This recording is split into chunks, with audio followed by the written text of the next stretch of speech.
What's going on, guys? It is Parker. Thank y'all for tuning in. As you can see back here, we have a new amp installed. So it's super exciting. It is a RP-2000. That means we really need to be upgrading the wire in this car and making sure that we keep our voltage up. So for that, we're going to be installing some 0 gauge wire and doing the Big 3 upgrade. So stay tuned.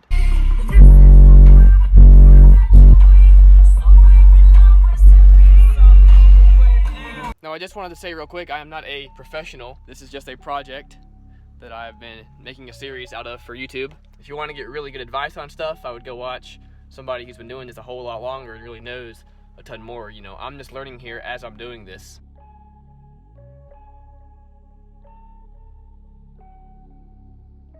So here's what we got at the moment. The little strut over there has gone out on me. So we have a little piece of wood to keep the hood from hitting my head. Here is the alternator. Looks a little dirty, but it is a 160 amp alternator. And then here is my battery. Let's get this wire out and then start putting in the new wire.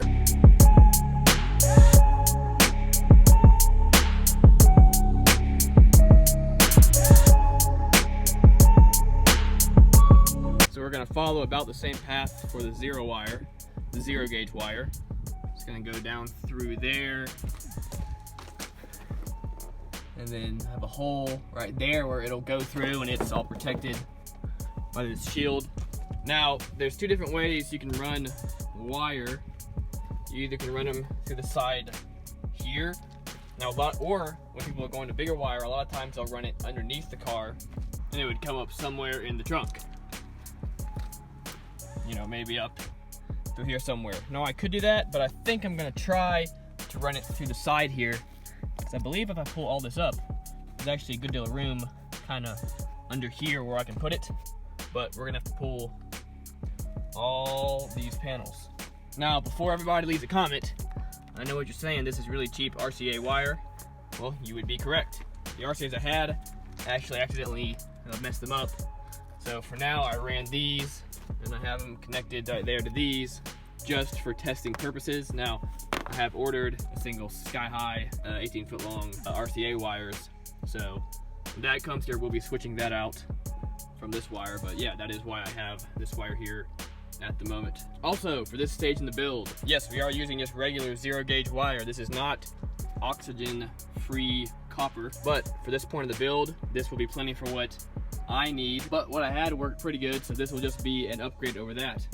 Now later on in the series, I may switch over if I feel like I need it, but for now, this is the step that makes the most sense for me and for my budget.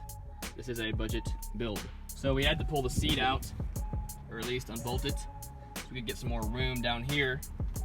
So the first thing I want to do is take all these wires. Now these wires are what go from where my stock amplification was back to the head unit. We're gonna put all those inside here, because there's plenty of room, and that'll make it a lot safer for all those wires. So we're gonna do that first, and then figure out where we're gonna run the 0 gauge. Well, that ended up being a ton of work, but I was able to get all my speaker wire inside here the whole way across. So that's really good. It'll keep the wire safer. All right, so we got the hole widened a little bit so we can fit the 0 gauge. So now that we have the hole drilled out, we're gonna be able to run this wire through it. But first, we don't wanna just run this wire straight through the hole, because you know, the metal is sharp and it could cut into this wire and create a short. So we have a grommet here that we're gonna stick into the hole, and this is cut out to the right diameter that this should about click in, and then the wire will run through like that, and that should protect the wire. Now we're gonna probably put a little bit of caulk around this before we put it in, so it'll dry and make sure it stays in place. And we do a little bit on the inside too, just so that way, you know, no water or anything like that will come through. Sorry that won't focus, but we got the glue on there. Can't really see it, but there we go. We'll let that dry for a few, and then we'll run the wire through. So we got the wire pulled up through there. I either could run it around to here, or I could run it around like that if I need to. So now I gotta figure out how I'm gonna hook it up to everything. So this is what we're working with. We got these 2 terminals right here. We're gonna test these out, see how they go. These were like 10 bucks off of eBay. And they have a little extra ring in there because the negative is smaller than the positive. So we're gonna see how those work out. Then we've got 2 fuse blocks. This is the one that came with my audio pipe. And this is an ORION one I bought offline. So I'm trying to figure out which one to use. So here is the sky-high audio wire. And you're not gonna be able to tell in the video, but this is just a ton of wire. Really nicely done. You want to buy good wire from a reputable company because you actually want to get, you know, if you want 0 gauge, you want to get real 0 gauge. If you buy from a lot of, you know, Chinese or cheaper companies, it'll be a big old wire, but then half of the wire will just be this protective surrounding on it. And then there'll just be, you know, maybe 4 gauge worth of actual wire that's running through. So yeah, definitely want to make sure that you get good wire. I like Sky High, but other brands out there make good wire as well.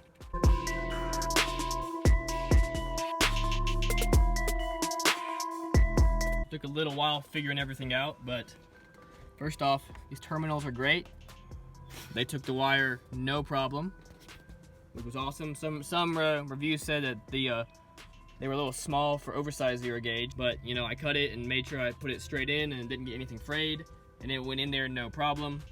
And then we're gonna be using the audio pipe terminal.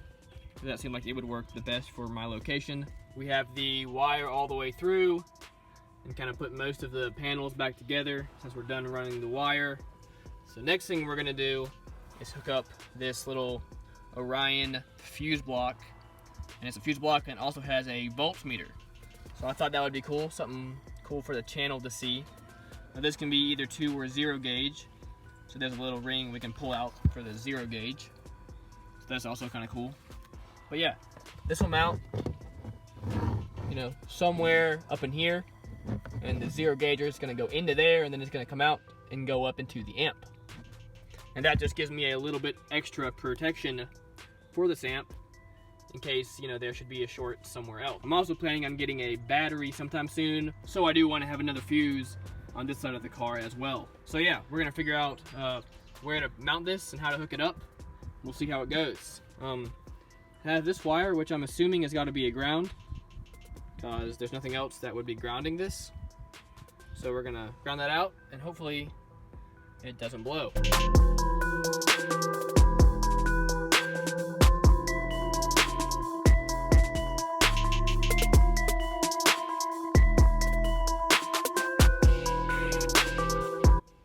Alright guys, so we got this part all done and ready to go. Now I use these little hangers right here. These are actually meant for fuel lines on the car, but I had some left over from when I did my build on that last summer, so I figured that would work, and that worked out just perfect. So now then, we're doing the last and maybe most important thing, and that is the ground. So for my ground, there weren't any really good bolts to bolt into. The ones under the seat had like several plates of metal, and I really want to get straight to the body. So we're gonna sand down an area right here, and then we're gonna run our own bolt straight through it. All right, so when you're drilling under your car, you want to make sure you're not drilling into the gas tank, which is right there, or any hoses or electrical stuff. So I got under here and figured out where I was gonna drill it. Basically, I pinpointed a point by looking at that bolt right there and figuring out where it was up top, and then I knew I could just come straight up. And there is my, I drew just a little pilot hole to make sure I was in the right spot, and there we are. So we're gonna drill one out big enough for my bolt. We got a place right here for the ground, put some sort of bolt going through it, and we got everything all sanded down, so that can sit right there. So yeah, that'll be perfect. It'll be grounded straight to the body. You know, couldn't really be much better than this. All right, guys, so we got the bolt going through there with a nut underneath that follows all the way up. So that should be good to go. So we're gonna go ahead and put the trunk all back together. Go ahead and put my back seat back in, because we won't be needing that. Just so we'll have everything kind of neat and tied it up. And then we're gonna get into doing the big 3. So let's get to it.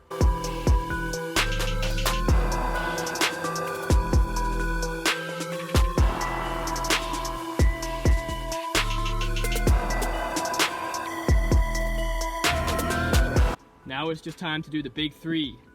So as I mentioned earlier, what the big three is we're going to be upgrading the wire from the alternator to the battery to 0 gauge, and then we're going to be going from the body, or from the motor to the battery, and then from the battery to the body of the car. Alright guys, so hooking this up to the alternator, we're going to be using a full Sky-High car audio. This is a full copper ring terminal that'll just go right on there. So we kind of got to figure out what length we want. Just right about to there. And then what I'm going to do is I'm just going to cut it with a utility knife. So that's what I got. I'm sure there's a much better way to do it, but this is what I have. So there we go. Get a nice clean cut. Then we're just going to grab these, scrunch it together, coming at a little bit of an angle, and slide it right on. And there we go. So now we're going to crimp this down and then put some heat shrink on it.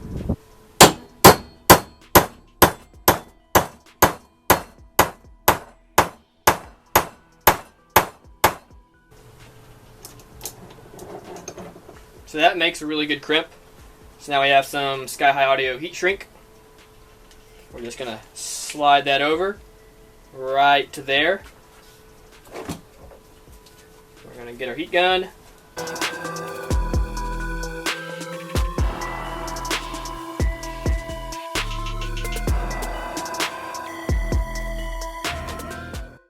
Alright guys, we are getting super close. Got the power wire in there, and I was able to put the new cap, or put the old cap back on top, so that's pretty cool. Could not put the cap over this though, so we'll just have to be really careful we don't touch anything together, but I'm always careful about that anyway. So on this side we have the negative terminal. As I stated earlier, these little terminals come with a little extra ring that you can put inside there, which allows it to fit perfectly right on the middle, on the negative terminal. So that's awesome. So we're going to be running a wire from, not exactly sure, but this is going to go from here, thinking right to there, and then another one just from here right over to here. So that one will be pretty short. But yeah, that's really all we got to do before we're done. All right, so we got another one crimped on there, and we got the heat shrink. And we took out that bolt and we sanded that down to make sure we had a good connection as possible. Took off the stock location and sanded it down. Once we get the ground on there, we will spray some clear coat on there just so it doesn't rust. So here is the stock one. We're not going to use this, but we're going to take this and cut it right there, and then that will go into one of these 8 gauge ports. And then from there, we're going to run that and the one to the ground, and we'll be done.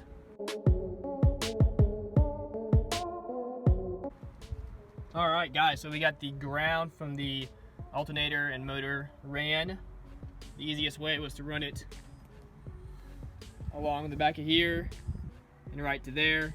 It doesn't look like in the video, but there was too much junk over here to run it easily.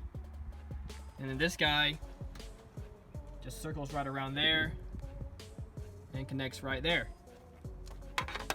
Well, let's see if we did everything right.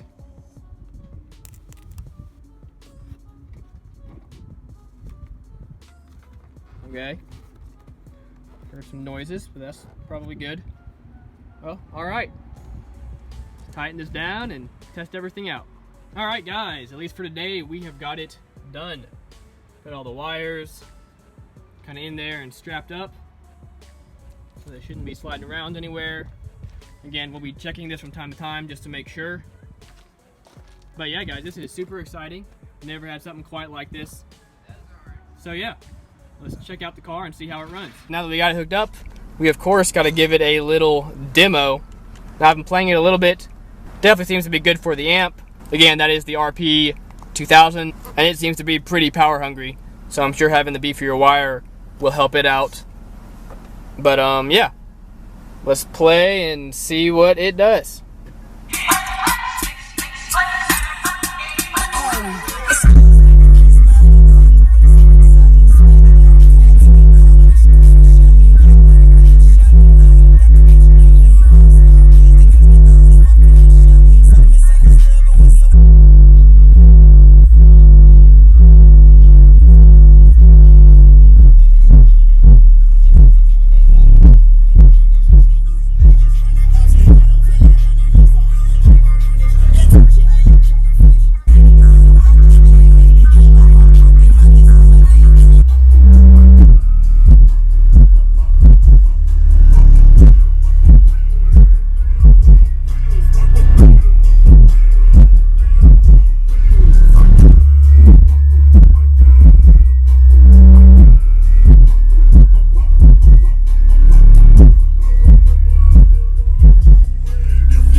no going back.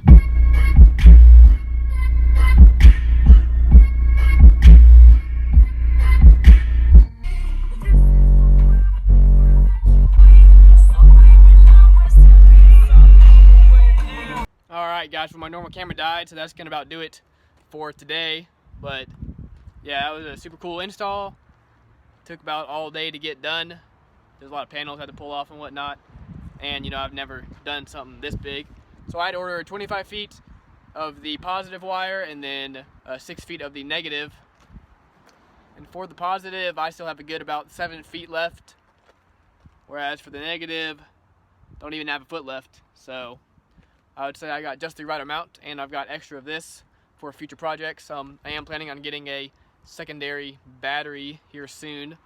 I've got a buddy who's into all sorts of crazy audio stuff, and he had an extra battery that he didn't need it anymore that he said he'd sell me. So we might be picking up that to put in here sometime soon. So my final thoughts are that it seems to help out with the amp. The amp seems to have plenty of power, you know, going to it. It didn't get too warm or anything. And it played just fine. Sat in there for a good little while. The amp seemed like it was drawing plenty of power.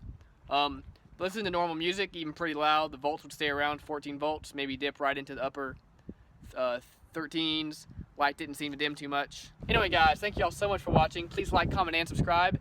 Tell me what you think about the new setup. I'm thinking about getting a couple more budget subs here soon to review for y'all. Some ones that have been highly requested. So y'all stay tuned for that. But anyway, once again, thank y'all so much for watching. Please like, comment, and subscribe. Let me know what you want me to do next. Thanks, and y'all have a great day.